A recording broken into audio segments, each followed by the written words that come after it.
Hi hello നമസ്കാരം. എല്ലാവർക്കും നമ്മുടെ പുതിയ റെസിപ്പിയിലേക്ക് ഒരിക്കൽ കൂടി സ്വാഗതം. അപ്പോൾ ഇന്ന് ഞാൻ എത്തിയിട്ടുള്ള നല്ലൊരു റെസ്റ്റോറൻറ്റ് സ്റ്റൈൽ ചില്ലി ബീഫിൻ്റെ റെസിപ്പി ആയിട്ടാണ്. വളരെ സിമ്പിളാണ്, നമുക്ക് വീട്ടിൽ ഉണ്ടാക്കിയെടുക്കാനായിട്ട്, പെട്ടെന്ന് തന്നെ ഉണ്ടാക്കിയെടുക്കാം. അതേസമയം നമ്മൾ റെസ്റ്റോറൻറ്റിലൊക്കെ പോയി കഴിക്കുന്ന അതേ ടേസ്റ്റ് തന്നെയാണ്. അപ്പോൾ ചില്ലി ബീഫ് ഇതുവരെയും വീട്ടിൽ തയ്യാറാക്കി നോക്കിയിട്ടില്ല എന്നുണ്ടെങ്കിൽ ഉണ്ടാക്കി നോക്കണം. എന്നിട്ട് നിങ്ങളുടെ ഫീഡ്ബാക്ക്സ് അറിയിക്കാൻ മറക്കരുത്. പുതിയതായിട്ട് ആരെങ്കിലും കൂട്ടുകാർ ഇപ്പോൾ നമ്മുടെ ചാനൽ കാണുന്നുണ്ടെങ്കിൽ വെൽക്കം ടു അവർ ഫാമിലി. റെസിപ്പീസൊക്കെ ഒന്ന് കണ്ടു നോക്കുക. ഇഷ്ടമായിട്ടുണ്ടെങ്കിൽ ചാനൽ സബ്സ്ക്രൈബ് ചെയ്യാനും നിങ്ങളുടെ വിലയേറിയ ഫീഡ്ബാക്ക്സ് അറിയിക്കാനും മറക്കരുത്. അപ്പോൾ നമുക്ക് ഒട്ടും സമയം കളയേണ്ട, വേഗം തന്നെ നമ്മുടെ റെസിപ്പിയിലേക്ക് പോകാം. Keep on watching guys. Hello, chilli beef റെഡിയാക്കി എടുക്കാനായിട്ട് 1/2 കിലോ ബീഫ് അതുപോലെ ക്ലീൻ ചെയ്ത് നീളത്തിലൊന്ന് കട്ട് ചെയ്ത് വെച്ചിട്ടുണ്ട്. നമുക്കിതിലേക്ക് കുറച്ച് ചേരുവകളൊന്ന് ചേർത്ത് കൊടുക്കാം. 1 ടീസ്പൂൺ ഇഞ്ചി വെളുത്തുള്ളി പേസ്റ്റ്, പിന്നെ കുറച്ച് ഉപ്പൊരു 1/4 ടീസ്പൂൺ ചേർത്ത് കൊടുത്താൽ മതി. കാരണം നമ്മൾ സോയാ സോസ് ചേർത്ത് കൊടുക്കുന്നുണ്ട്. സോയാ സോസിൽ ആക്ച്വലി കുറച്ച് ഉപ്പിൻ്റെ ടേസ്റ്റ് ഉണ്ട്. അതുകൊണ്ട് സോയാ സോസ് ചേർത്ത് കൊടുക്കുമ്പോൾ ഉപ്പിൻ്റെ അളവ് നോക്കിയിട്ട് വേണം ചേർത്ത് കൊടുക്കാനായിട്ട്. അപ്പോൾ ഇത്രയും മതി. ഇതിലേക്ക് മുളക് പൊടി അങ്ങനെയുള്ള എരിവിന് ആവശ്യത്തിനുള്ള ഒന്നും ചേർത്ത് കൊടുക്കേണ്ട. ബീഫിലേക്ക് ഇത്രയും ചേരുവകൾ ചേർത്ത് നന്നായിട്ടൊന്ന് മിക്സാക്കി എടുത്ത ശേഷം നമുക്കിത് പെട്ടെന്ന് തന്നെ കുക്കറിലേക്ക് മാറ്റിയിട്ട് ഒന്ന് വേവിച്ചെടുക്കണം. വേവിച്ചെടുത്ത ശേഷം വേണം നമുക്കിത് ഫ്രൈ ആക്കി എടുക്കാനായിട്ട്. ഇപ്പം നമ്മൾ കണ്ടു കഴിയുമ്പോൾ വലിയ ബുദ്ധിമുട്ടുള്ള ഒരു ജോലിയാണെന്ന് തോന്നും, പക്ഷേ വളരെ ഈസിയാണ് ഉണ്ടാക്കിയെടുക്കാനായിട്ട്. പെട്ടെന്ന് എല്ലാം ചെയ്താൽ മതി. നന്നായിട്ടൊന്ന് മിക്സ് ആക്കി എടുത്ത ശേഷം നമുക്കിത് കുക്കറിലേക്ക് മാറ്റാം. ഇതിലേക്ക് വെള്ളം ഒന്നും ചേർത്ത് കൊടുക്കരുത്. ബീഫിൽ തന്നെ അത്യാവശ്യം വെള്ളമുണ്ട്. വെന്ത് കഴിയുമ്പോഴത്തേക്ക് ആ വെള്ളം അങ്ങ് ഇറങ്ങി വന്നോളൂ. ഞാൻ എൻ്റെ കുക്കറിൽ ഒരു 3 വിസിൽ കൊടുക്കുമ്പോഴത്തേക്ക് ഇത് കറക്റ്റ് വേവായിട്ട് വരും. അപ്പോൾ 2 3 വിസിൽ കൊടുത്ത ശേഷം നിങ്ങൾ നോക്കുക, വേവായില്ലെങ്കിൽ മാത്രം എക്സ്ട്രാ വിസിൽ കൊടുക്കാവൂ. അപ്പോൾ ഈ 3 വിസിലിൽ നമുക്കിതൊന്ന് ഫ്രൈ ആക്കി കൂടി എടുക്കുമ്പോൾ കുറച്ചുകൂടെ വേവുണ്ടല്ലോ. പക്ഷേ വെന്ത് കിട്ടണം, വെന്ത് ഒടിഞ്ഞു പോകരുതെന്നേ ഉള്ളൂ. ഇപ്പോൾ കണ്ട ബീഫിൻ്റെ വെള്ളം ഒക്കെ നന്നായിട്ട് ഇറങ്ങി വന്നിട്ടുണ്ട്. നമുക്ക് ഈ ബീഫ് വേവിച്ചെടുത്ത സ്റ്റോക്ക് നമുക്ക് പിന്നീട് ആവശ്യമുണ്ട്. പച്ചവെള്ളം ചേർക്കുന്നേക്കാളും ഭേദം നമുക്ക് ഈ വെള്ളം ചേർത്ത് കൊടുക്കുന്നതാണ്. ഇതിലേക്ക് ഒരു 2 ടേബിൾ സ്പൂൺ കോൺഫ്ലോർ ചേർത്ത് കൊടുക്കുകയാണ്. വെള്ളം ഒട്ടും ഇല്ലാണ്ട് വേണം ബീഫ് പീസസൊക്കെ എടുത്ത് പാത്രത്തിലേക്ക് മാറ്റാനായിട്ട്. വെള്ളം ഉണ്ടെങ്കിൽ അത് ഫ്രൈ ആക്കി എടുക്കാനായിട്ട് കുറച്ചുകൂടി ഒരു സമയമെടുക്കും. അതുകൊണ്ട് വെള്ളമെല്ലാം മാറ്റിയിട്ട് വേണം എടുക്കാനായിട്ട്. ആ വെള്ളമൊക്കെ ഒന്ന് മാറാൻ വേണ്ടിയിട്ടാണ് കോൺഫ്ലോർ ചേർത്ത് കൊടുത്തേക്കുന്നത്. ഇനിയിപ്പോൾ നിങ്ങളുടെ കയ്യിൽ കോൺഫ്ലോർ ഇല്ലയെന്നുണ്ടെങ്കിൽ നിങ്ങൾക്ക് നൈസായിട്ടുള്ള അരിപ്പൊടി ഇല്ലേ, നമ്മൾ ഇടിയപ്പമൊക്കെ ഉണ്ടാക്കുന്ന അരിപ്പൊടി, അതൊരു 1.5 ടീസ്പൂണൊക്കെ ചേർത്ത് കൊടുത്താൽ മതി, അല്ലെങ്കിൽ 1 ടേബിൾ സ്പൂൺ ചേർത്ത് കൊടുത്താൽ മതി. പക്ഷേ കോൺഫ്ലോറാണ് ആ ഒരു ചില്ലി ബീഫിൻ്റെ പെർഫെക്റ്റ് ടേസ്റ്റ് കിട്ടുന്നത്. അപ്പോൾ വളരെ കുറച്ച് ഓയിൽ ചേർത്ത് കൊടുത്താൽ മതി. ബീഫൊക്കെ ഓൾറെഡി കുക്ക്ഡാണ്. നമ്മൾ ആ കോൺഫ്ലോർ ചേർത്ത് കൊടുത്തതിനെ മാത്രം ഒന്ന് വേവായിട്ട് വന്നാൽ മതി. ജസ്റ്റ് ഒന്ന് പുറം ഭാഗം ഒന്ന് ക്രിസ്പി ആയിട്ട് വന്നാൽ മതി. പക്ഷേ പ്രത്യേകം ശ്രദ്ധിക്കണം, ഇത് ഒരുപാട് ഇങ്ങനെ കല്ല് പോലെ ഇങ്ങനെ ഫ്രൈ ആക്കി എടുക്കരുത്. അപ്പോൾ അതിൻ്റെ ആ പെർഫെക്റ്റ് ടേസ്റ്റ് കിട്ടില്ല.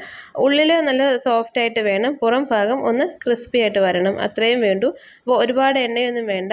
കുറച്ച് എണ്ണ ചേർത്ത് കൊടുത്ത് ഒരു മീഡിയം ഫ്ലെയിമിൽ കുക്ക് ചെയ്തെടുത്താൽ മതി. ആ കോൺഫ്ലോർ കറക്റ്റായിട്ട് വേവായിട്ട് ഒന്ന് ഫ്രൈ ആയിട്ട് വരണം, അത്രയേ ഉള്ളൂ.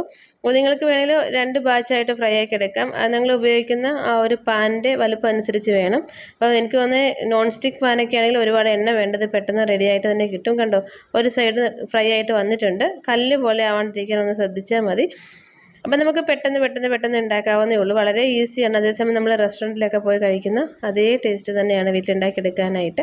അപ്പോൾ ഇത് എണ്ണ നന്നായിട്ട് മാറ്റിയെടുത്ത ശേഷം നമുക്ക് ഒരു പ്ലേറ്റിലേക്ക് മാറ്റാം. നിങ്ങളൊരു ടിഷ്യൂ പേപ്പറിലേക്ക് വെക്കുകയാണെങ്കിൽ എക്സസ് ആയിട്ടുള്ള ഓയിലൊക്കെ അങ്ങോട്ട് മാറിക്കിട്ടും. ഞാനിപ്പോൾ പെട്ടെന്ന് ടിഷ്യൂ പേപ്പർ എടുക്കാൻ മറന്നുപോയി, അതുകൊണ്ട് ഈ പ്ലേറ്റിലേക്ക് തന്നെ മാറ്റുകയാണ്. അപ്പോൾ നമ്മൾ ഈ ബീഫ് ഫ്രൈ ആക്കി എടുത്ത അതേ ഓയിലിൽ തന്നെ നമുക്ക് ബാക്കി ചേരുവകളൊക്കെ വഴറ്റിയെടുക്കാം. അപ്പോൾ എണ്ണ നിങ്ങൾ കൂടുതലാണ് ഒഴിച്ചതെങ്കിൽ എണ്ണ മാറ്റിയിട്ട് ഈ ഫ്രൈ ആക്കിയ എണ്ണയിൽ തന്നെ നമുക്ക് റെഡിയാക്കി എടുക്കാം. മീഡിയം ഫ്ലെയിമിലേക്ക് ആക്കിയ ശേഷം നമുക്ക് ഒരു 5-6 പെറ്റൽസ് വെളുത്തുള്ളിയും പിന്നെ ഒരു ചെറിയ പീസ് ഇഞ്ചിയും എല്ലാം ഇതുപോലെ നീളത്തിൽ വേണം ഒന്ന് കട്ട് ചെയ്തെടുക്കാനായിട്ട്. നമ്മൾ പുറത്ത് പോയി കഴിക്കുമ്പോൾ ആ കട്ട് ചെയ്തേക്കുന്നതൊക്കെ ഒരു വ്യത്യാസമില്ലേ, അതുപോലെ ഒരു ചെറിയ സവാള അതൊന്ന് ക്യൂബ്സ് ആയിട്ട് ഇതുപോലെ കട്ട് ചെയ്തെടുത്തിട്ടുണ്ട്. വലിയ സവാളയാണെങ്കിൽ അതിൻ്റെ ഹാഫ് മതിയാവും. അപ്പോൾ നമ്മൾ ഈ സവാളയൊക്കെ വഴറ്റിയെടുക്കുമ്പോൾ നമ്മൾ സാധാരണ കറികളൊക്കെ വഴറ്റിയെടുക്കുന്ന അത്രയും വഴന്നു പോകണ്ട, ജസ്റ്റ് ഒന്ന് ട്രാൻസ്പെറൻ്റ് ആയിട്ട് കിട്ടിയാൽ മതി. ഒരു പകുതി ക്യാപ്സിക്കം ഒരുപാട് വേണ്ട. നമ്മൾ എടുത്തേക്കുന്ന ബീഫിൻ്റെ ക്വാണ്ടിറ്റി അനുസരിച്ച് ഇപ്പം 1/2 കിലോ ബീഫ് എടുത്തേക്കുന്നത്, അതുകൊണ്ട് ഒരു ക്യാപ്സിക്കത്തിൻ്റെ ഹാഫ് മതി. ഒരു 3 പച്ചമുളക്. അപ്പോൾ ഇത് ആക്ച്വലി ഒരു ഭയങ്കര സ്പൈസി ആയിട്ടുള്ള ഒരു റെസിപ്പി അല്ല. അപ്പോൾ നിങ്ങൾക്ക് എരിവ് വേണമെങ്കിൽ നിങ്ങളുടെ ഓരോരുത്തരുടെയും ഇഷ്ടങ്ങളനുസരിച്ച് എരിവിൽ മാറ്റം വരുത്താം. ഞാനിവിടെ 3 പച്ചമുളക് ചേർത്ത് കൊടുത്തിട്ടുള്ളൂ. അപ്പോൾ ഇത് കണ്ടോ, കറക്റ്റ് വേവായിട്ട് വരണം. എന്നാൽ ഒരുപാട് ഇങ്ങനെ വെന്തിട്ട് ഇങ്ങനെ തളർന്നു പോവരുത് ഈ സവാളയും ക്യാപ്സിക്കൊക്കെ. അത്രയേ ഉള്ളൂ. ഞാൻ ഇതിലേക്ക് കുറച്ച് സോയാ സോസ് ചേർത്ത് കൊടുക്കുകയാണ്. 1 ടേബിൾ സ്പൂൺ ചേർത്ത് കൊടുക്കുന്നുണ്ട്. ഈ റെസിപ്പി കുറേ സോസുകളുടെ ഒരു റെസിപ്പിയാണെങ്കിലാണ് അതിന് ടേസ്റ്റ് കിട്ടുള്ളൂ. പിന്നെ ഇതിലേക്ക് റെഡ് ചില്ലി സോസ് ചേർത്ത് കൊടുക്കാം. അതും 1 ടേബിൾ സ്പൂൺ ചേർത്ത് കൊടുക്കുന്നുണ്ട്. അപ്പം നിങ്ങളുടെ കയ്യിൽ ഇനിയിപ്പോൾ ഗ്രീൻ ചില്ലി സോസ് അല്ലെങ്കിൽ ഗാർലിക് സോസ് ഒക്കെ ഉണ്ടെങ്കിൽ ചേർത്ത് കൊടുക്കാം. ഞാനിപ്പോൾ ഇവിടെ അത്യാവശ്യമായിട്ട് നമുക്ക് വേണ്ടത് 3 സോസാണ്. സോയാ സോസ് വേണം, റെഡ് ചില്ലി സോസ് വേണം, പിന്നെ ടൊമാറ്റോ സോസ് വേണം. ഇപ്പം ലാസ്റ്റ് ഞാൻ ടൊമാറ്റോ സോസാണ് ചേർത്ത് കൊടുത്തേക്കുന്നത്.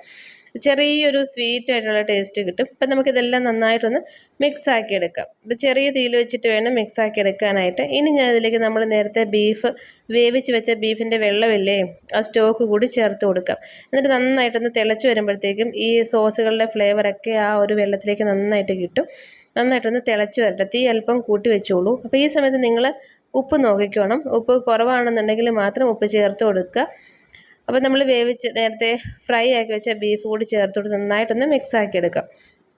അപ്പം ഞാൻ ഉപ്പിൻ്റെ ടേസ്റ്റ് നോക്കിയപ്പോൾ ഉപ്പിൻ്റെ ടേസ്റ്റ് കറക്റ്റാണ്. നമ്മൾ ബീഫ് വേവിച്ച വെള്ളത്തിൽ ഉപ്പിൻ്റെ ടേസ്റ്റ് ഉണ്ട്. പിന്നെ ഉപ്പ് നമ്മൾ ചേർത്തായിരുന്നു. സോയാ സോസിനും ഉപ്പുണ്ട്. ഉപ്പ് കുറവാണെങ്കിൽ മാത്രം ഉപ്പ് ചേർത്ത് കൊടുത്താൽ മതി. നന്നായിട്ടൊന്ന് മിക്സ് ആക്കി എടുക്കുക. കുറച്ച് കളറൊന്ന് കുറവായതുകൊണ്ട് തന്നെ ഒരു 1/2 ടീസ്പൂൺ കാശ്മീരി ചില്ലി പൗഡർ ചേർത്ത് കൊടുത്തിട്ടുണ്ട്. അപ്പം നിങ്ങൾ സാധാരണ നമ്മൾ പുറത്തൊക്കെ കിട്ടുന്ന ചില്ലി ബീഫ് റെസിപ്പി ഇതിലേക്ക് ഫുഡ് കളറൊക്കെ ചേർത്താണ്. വീട്ടിലുണ്ടാക്കുമ്പോൾ ഫുഡ് കളറൊന്നും ചേർക്കേണ്ട ആവശ്യമില്ലല്ലോ. അതുകൊണ്ട് ഒരു 1/2 ടീസ്പൂൺ റെഡ് ചില്ലി പൗഡറാണ് ചേർത്ത് കൊടുത്തത്. ഞാനിവിടെ ഒരു 1.5 ടീസ്പൂൺ കോൺഫ്ലോർ വെള്ളത്തിലൊന്ന് മിക്സ് ആക്കിയെടുത്ത ശേഷം ചേർത്ത് കൊടുത്തിട്ടുണ്ട്. ആ ഒരു ഗ്രേവിക്ക് നല്ലൊരു തിക്നെസ് കിട്ടാൻ വേണ്ടിയിട്ടാണ്. കുറച്ച് മല്ലിയിലയും ചേർത്ത് കൊടുത്തിട്ടുണ്ട്. അപ്പോൾ നമുക്കൊന്ന് അടച്ചു വെച്ച് കൊടുക്കാം. മല്ലിയിലയുടെ ഫ്ലേവറൊക്കെ കറക്റ്റ് ആ റെസിപ്പിയിലേക്ക് കിട്ടാനായിട്ടാണ്. അപ്പോൾ വളരെ സിമ്പിളാണ് ചില്ലി ബീഫ് ഉണ്ടാക്കിയെടുക്കാനായിട്ട്. അപ്പോൾ നിങ്ങൾക്കൊരു തവണയൊക്കെ ഒന്ന് ഉണ്ടാക്കി നോക്കുമ്പോൾ മനസ്സിലാകും. വളരെ സിമ്പിളാണ്, അതേസമയം നല്ല ടേസ്റ്റുമാണ്. ഇത് ഉണ്ടാക്കി ഒരുപാട് തണുത്ത് പോകരുത്, ചെറിയൊരു ചൂടിൽ വേണം കഴിക്കാനായിട്ട്. കാരണം കോൺഫ്ലോറൊക്കെ ചേർത്തതുകൊണ്ട് പിന്നെയും കുറുകി വരും. അപ്പോൾ നമുക്ക് അടുത്ത വീഡിയോയിൽ കാണാം. നന്ദി, നമസ്കാരം.